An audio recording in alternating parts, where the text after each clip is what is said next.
A lot of people ask me how to get more flavour into Brussels sprouts. Well, here's a fantastic tip. Instead of just boiling them in water, why not steam them just with a small amount of water with some butter?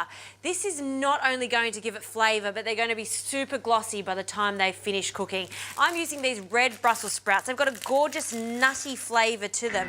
Also, when you're preparing your Brussels sprouts, just take a small amount of the base off and then cut an X very carefully in the base. Because it's more woody and tougher on the base, that cross is going to allow some of the moisture to go in, which means it'll cook as even as the top of the Brussels sprout. So I'm going to continue cutting the crosses in this, then I'm going to place them in the pot with the water, butter, and for some extra flavour, good old bay leaves.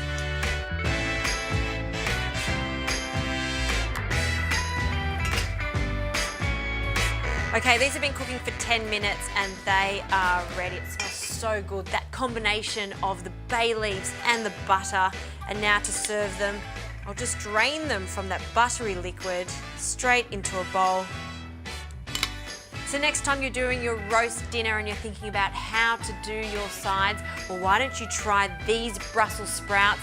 Just add a little bit of butter to the water to give it some extra flavour.